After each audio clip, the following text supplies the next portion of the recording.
Okay, jump in. Hit a straight blade here. Okay, just give us a swing. I want to see it.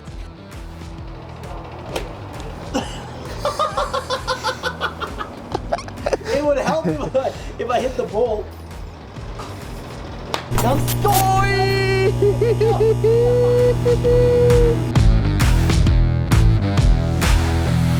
What's happening, Five Nation? Welcome to yet another episode of the Champions Blueprint. Today we're chatting all things golf. I've got a young professional golfer who will be meeting up with a professional who has played for the last 12 years. Of course, the most important thing about the Blueprint is we want to figure out what has made these two phenomenal athletes the best on the African continent. First up, I've got a man who recently just turned pro. His name is Jordan Burnand, and he will be teaching me one or two things about golf, but also most importantly, helping me improve my golf swing. Jordan, how are you doing? Arron, how are you? You good? Good, good, yeah, good. All good, man. Feel free? All good. To move a little bit closer? Yeah. We're I'd love to just get one or two tips. Okay, perfect. As we start the conversation. Cool beans. Here's what I know. Yes. Right? There's some gripping position. Yeah. Right. So basically what we need is interlock. Okay. So your index finger and your pinky need to interlock like this. Mm-hmm. There we go. And then we're just going to slide the club straight in there through the palms of your hand. Okay. So we could... There we go. Yeah, exactly like that. And then you can close them. Mm-hmm. And then you want this thumb slightly off to the left-hand side of the grip. Slightly off. Slightly off, yeah. Okay. So you basically want this V that you can see over here pointing up at the shoulder. Okay. Yeah, and then, I mean, that's basics from the beginning. And then... In terms of my feet positioning? Yeah, so your feet basically, your shoulder width apart. So basically where you are there. And then obviously, again, just to recap on the grip, the grip interlock there. And then the right thumb just off. Slightly off. Just off on the left-hand side of the golf club there, yes. Then in terms of the swinging motion? In terms of the swing, obviously mainly you want to maintain your left arm straight throughout your backswing of your golf swing, and then obviously, your feet on the way back need to stay pretty centered, and then from there you can just give it a good smack. Okay. Show me. Here goes nothing. Close. Not too bad, not too bad. Let me hand it over to the pro.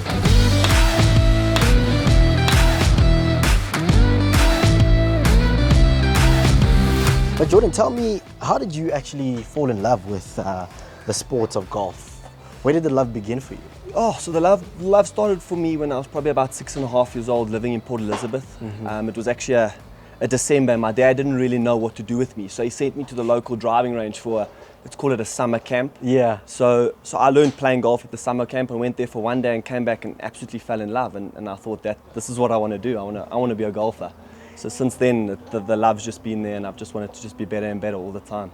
From that point, I know that you moved up through the ranks. You went from junior to amateur to professional. Can you just explain the ranking system to me, and also like at which age do you move on to the next, or is there a specific achievement that you have to obtain in order for you to move up in terms of the rankings?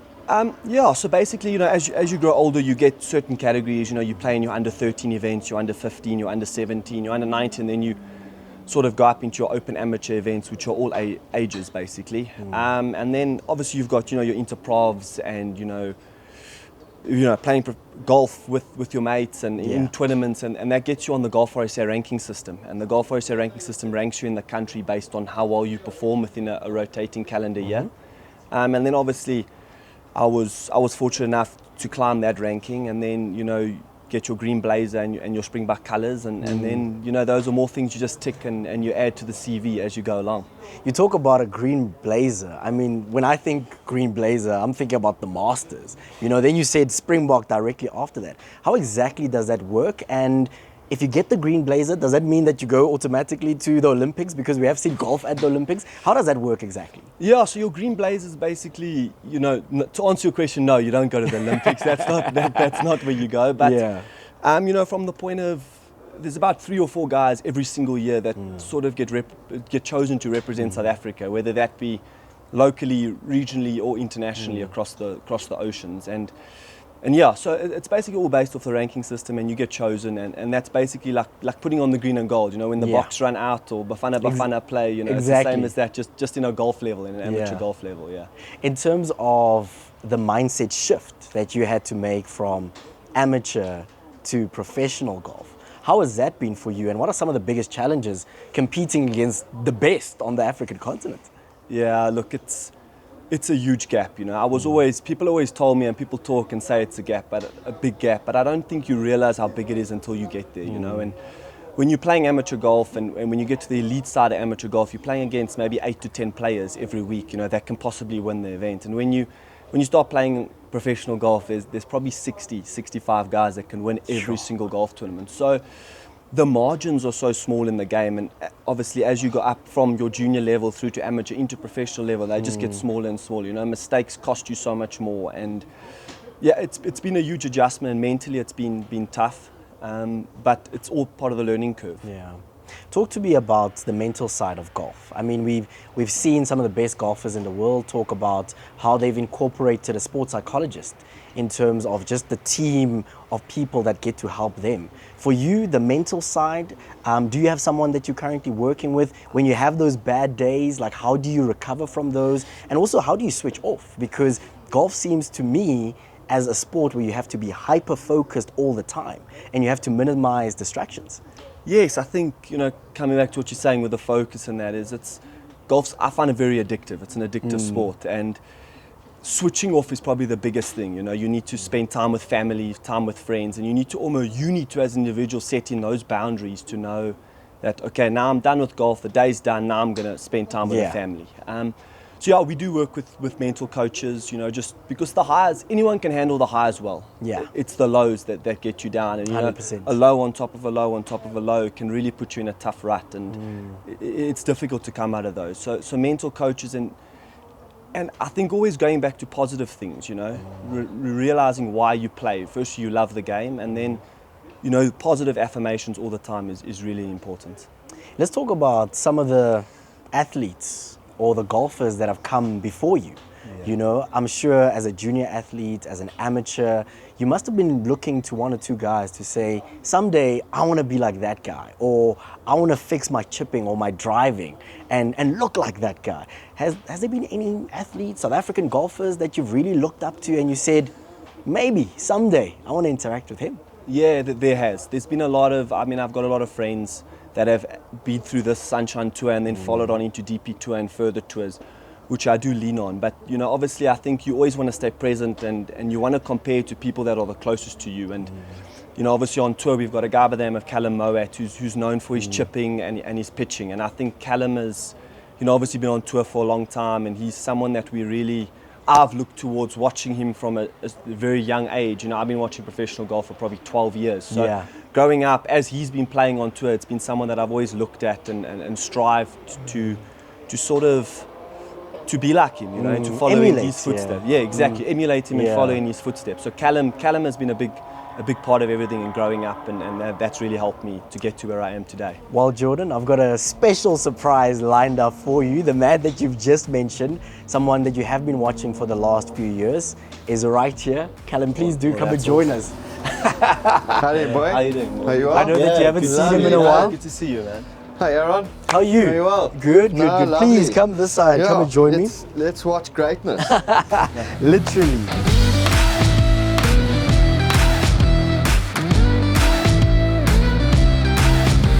Now, Callum, I know that you've been a professional for the last 12 years, and it's been an incredibly lengthy journey, and recently you got an injury. Talk to me about where you are at in terms of your golf at the moment. So, yeah, Aaron, the golf's taken a bit of a pause at the moment. I had a hand injury. I hit a root at the qualifier at Joburg Open, and you know what? The doc said you've got a year.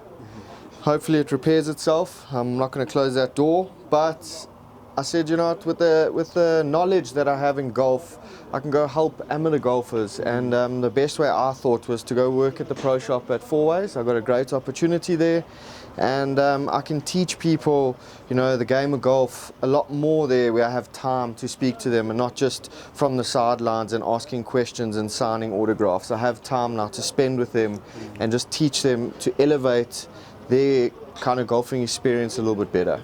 You talk about empowering younger golfers, amateur golfers. Let's talk about this young man who recently turned pro. I know that you guys have shared a journey together because the golfing community is quite big in South Africa and you guys interact with each other quite often.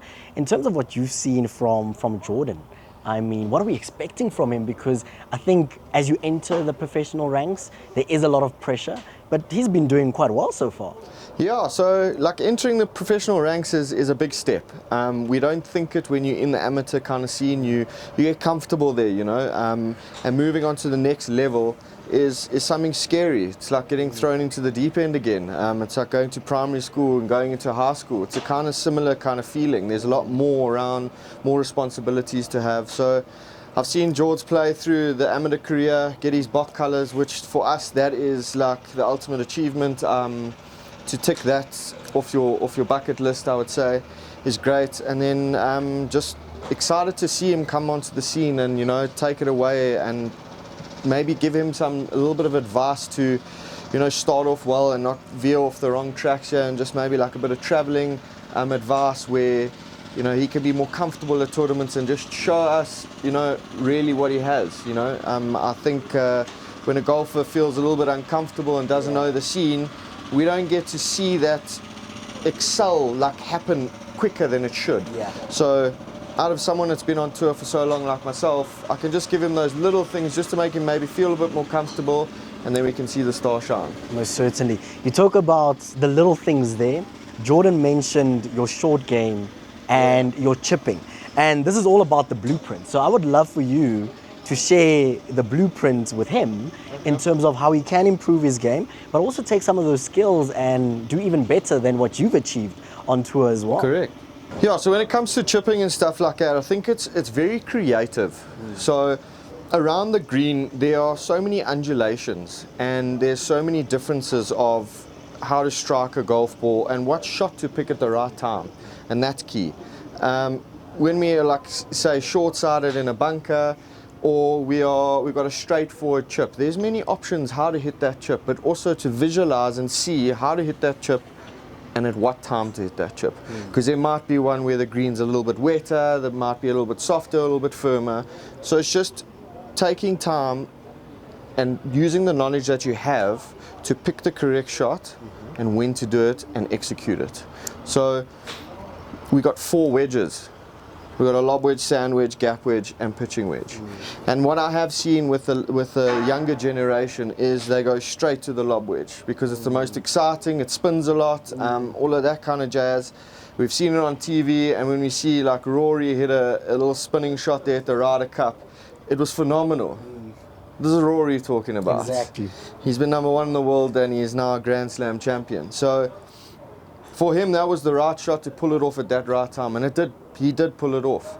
But there are some times in a golf tournament where it can save us a lot of shots just by picking the correct shot and knowing what to do, and then getting the momentum and keeping the momentum going of making like a par here instead of making a drop after you've made maybe birdie. Yeah. You don't want to make a drop, you just want to go par, okay, let's get out of here, next hole.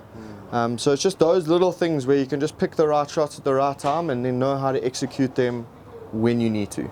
In terms of the mental side of the game, which is such a vital component at the highest level, are there any pitfalls that he should avoid? Are there any areas that he should focus on? In terms of just touching all the bases of being a professional, what advice would you have for Jordan? Yeah, so George, you're very fortunate enough to have had Golf RSA backing you guys. That has been a great thing, and it's nice to see us older professionals. We didn't have that, but we did have a backing of some sort. But just the structure of keeping you guys on the right track at the right path. Mental health in sport we're seeing it more and more. I've personally gone through it. It was a really, really tough time, and I felt like I had no one. Yeah. But the good thing that I can tell you is you're going to see the peers that you play against more than you see your own family. So the friends that you're going to make on tour are going to be your home. Yeah. So be honest and open with them. Let them know if you're not feeling like okay. Express your feelings, it's okay. Yes, as men we sometimes get told to, we've got to keep it quiet. We feel like we don't want to let go to feel a bit soft. But you know, these days, it's really hard to travel 36 weeks out of the year. Yeah. So those people become your family, and you'll get to know people are all different. And you'll get to know certain things about other people as well, where you thought this guy was a very happy guy, but inside, you know what, he's actually not okay. Yeah. And he just wants that little bit of support. Same for you. So I would say, you know, just get a nice group of friends that are on tour together, travel with them, experience things together, make it a joyful time, and yeah, believe in each other, motivate each other, and you'll see you guys can go really far if you just have that little bit of backing and support with the peers that you are with every week. Yeah. Awesome. Jordan, on your side, is there any particular question that you would like to ask Callum? Maybe something that you've experienced in your first year as a professional, something that you possibly want to work with as we look at the rest of the year? Yeah, you know, obviously, I got two questions for Callum. Firstly, on the travel point of view is, you know, obviously traveling into Africa and that it's different. It's what we're not used to. You know, any tips, any advice you can give me, you know, when traveling, for example, into Zimbabwe or Zambia, or sometimes we go up to Kenya, what sort of advice do we need to create a network base in those countries, you know, to lead on when we go to those countries? Because it's different, you know, traveling in Africa is very different to what we know here. Yeah, so it is very different in Africa. I mean, they're not as privileged as we are in South Africa, being, you know, the top country, and I would say most developed country in Africa, where we have certain things running for us, which is fantastic. But when we do go into Africa and we explore this beautiful continent that we have, which is nature, there's nothing like it around the world. So when we're going into other countries that don't have what we have the privilege of playing in pro-ams with locals. We get to have the privilege of meeting as simple as the caddies in that country. Get to know them, have a conversation with them. With our amateurs, go to the functions, have a conversation with them, because you never know who you're going to meet. You might meet someone there that's actually in the government, or he owns a company, or he does this, and he says, you know what, I actually like this boy Jordan. He speaks to a friend, the friend speaks to someone else, and they come together and say, next year, here's my number. When you come here, phone me and we'll accommodate you. It's happened to me so many times just by giving 5 minutes of my time. People in Africa are so friendly. It's actually amazing. I get back to South Africa and I just wish we could be more friendly to ourselves, to our people, willing to give, just happy. There's people I've just seen, you know, they got something so small, just giving a golf ball to a teenager, not even a little kid, and I've made that oak's day. I can see his face lights up. He runs to his friends, check what I've got, check what I've got. We take it for granted. He'll remember that for the rest of his life. We go play there again the next year. Trust me, he's following you for 18 holes. I can tell you that for free. Yeah, no, that's awesome. And you know, and then obviously coming back to, we've spoken a bit in the past, you know, about the short game and the chipping, and you touched up now that you don't always have to run to one club and you know, stick to that and be rigid on what you do. You need to explore the area. And from my side, you know, obviously that's a part of the game that I really want to work on, because I feel like it bridges the gap a lot and it keeps the momentum on your side, as you mentioned. The best way to practice that, you know, practicing different shots, is that throwing balls around the chipping green and just trying different things? Yeah, so what I did when I was younger, as you said, like I heard previously with your dad saying, you know, in December, what do I do with my lighty? Let's get him to go do this. I always had a sport kind of ball coordination. So it came to cricket, it came to hockey, and we always tried different shots. So I tried to do that with a golf club. I tried to do it with the lob wedge. Okay, how can I hit it from here in my bedroom into the toilet? I used to put a little sheet and put the toilet seat kind of down, and I'd say, okay, how many shots can I get into that toilet seat? So fun things like that is what I used to do when I'm younger. Obviously, we don't want to be doing that now when you get a little bit older. There's consequences where there wasn't. So find a chipping green as well. 10 balls, but throw them in the most difficult places you can find. And do little stations of 10s. 100 balls, 10, 10, 10. And knock it to flags, challenge yourself. I don't like, some guys react differently to like point systems, all of that. I'm trying to hole it. So my focus is just to hole it, that's all.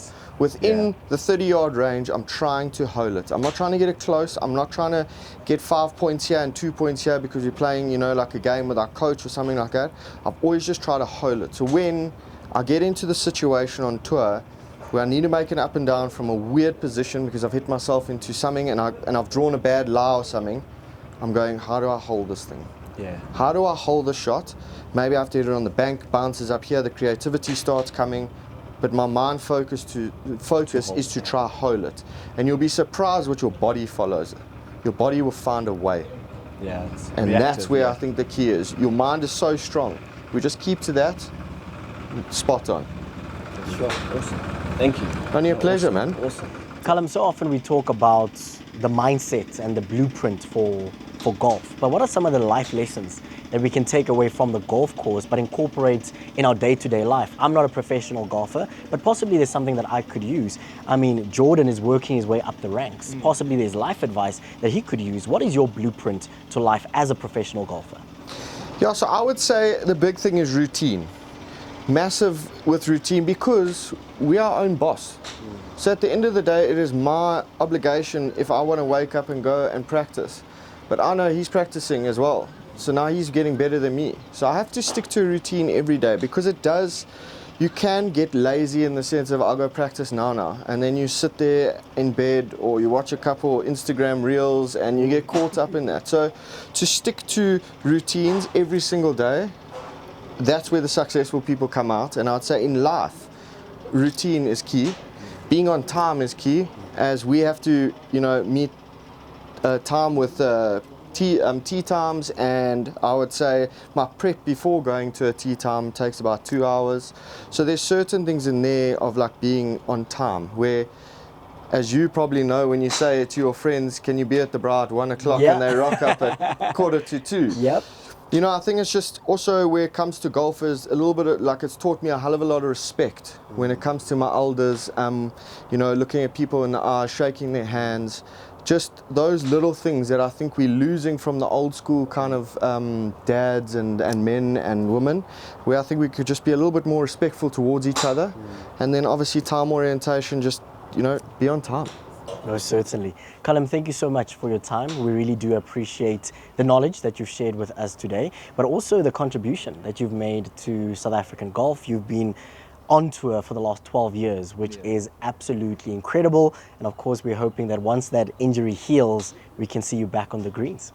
Yeah, I'm excited. I really want to get back to playing golf again, but as well is, the venture of going into the pro shop and stuff like that is it's just sparked something else in me, and and I'm thankful to the guys at the Pro Shop 4 Ways for taking me in and allowing me to show them what I have, and also to give my point of view on golf, where the retail world maybe doesn't have what I have, and you can just put it together and grow strength to strength, and we'll see. And this time the doctor was right. So I'll be out there again one day, guys, but We'll see you soon. At this moment in time, you'll find me at the Pro Shop 4 Ways.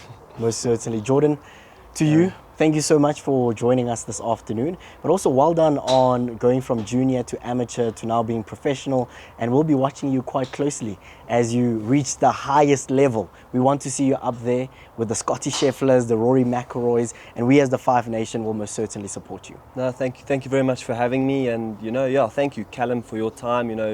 Giving me a little bit of insight on what it's like on tour, and trying to better myself, and thank you obviously for the opportunity, and it's been great. I'm looking forward to playing professional golf and growing from strength to strength, and hopefully seeing my name on the top of those leaderboards worldwide. Most certainly, it's bound to happen. Five Nation, thank you so much for joining us for yet another episode of the Champions Blueprint. You've heard from Jordan, you've heard from Callum, and of course, those lessons within the blueprint, those are things that you can incorporate into your day-to-day life.